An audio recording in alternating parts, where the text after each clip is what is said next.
Well, it has kind of a long history. It started off as these somewhat elitist places for really talented software people to get together and share their ideas, mostly around internet security.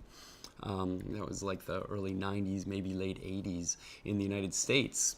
But it spread to Germany, where they made it a bit more open and more diverse.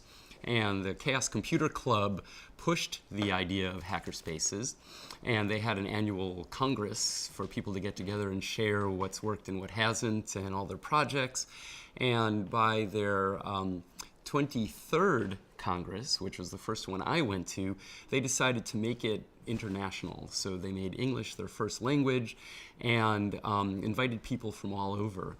But it wasn't until the summer camp, they have a camp every 4 years, which is really intense and wonderful, where some German hackers gave a presentation on how to start your own hackerspace, called Hackerspace Design Patterns of what's worked and what hasn't for hackerspaces for almost this quarter century in Germany.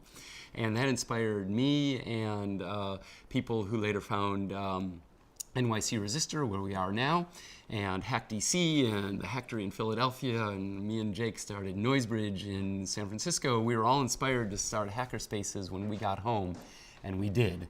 And these, along with the ones in Germany, provided examples for other hackerspaces, people who wanted to start hackerspaces, mostly in the US, but around the world, to see, wow, this stuff isn't just a cool idea, it actually works.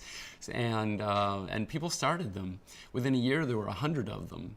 And here we are 5.5 years later, and there's over 1,000. It's popping up all over because it's something we really need. It provides these really amazing resources that are lacking in our lives. And I think the two driving forces for this are community and the need to express ourselves creatively. Yeah, it might not be a new way of teaching, but it's definitely a new venue that is now hopefully going to be ubiquitous everywhere in the planet. The education bureaucracy everywhere is failing us, and in the US perhaps worse than other places. We still have the infrastructure of schools, but it's becoming more and more and more about standardized tests and more about the survival of the bureaucracy and not for the benefit of all the students. People are there just wasting time waiting for the last bell to ring so they can go home. The school system was set up, and maybe it worked okay for a while, for the Industrial Revolution. The Industrial Revolution is dead. It's been dead for a long time. We don't need to sit in rows and columns and respond to bells anymore. We need to learn how to learn. We need to learn how to teach ourselves what we want to learn. We need to live lives we love.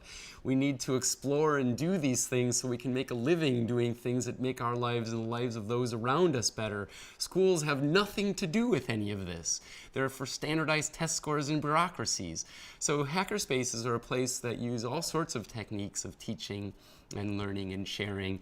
Hands-on is one of the main things. When people are exploring and doing what they love, they know what they need. And they might not know exactly what they need to learn, but they can ask around and see what they need to learn and then learn those things. And when you know what you need to learn in order to do what you want, you're motivated to learn it.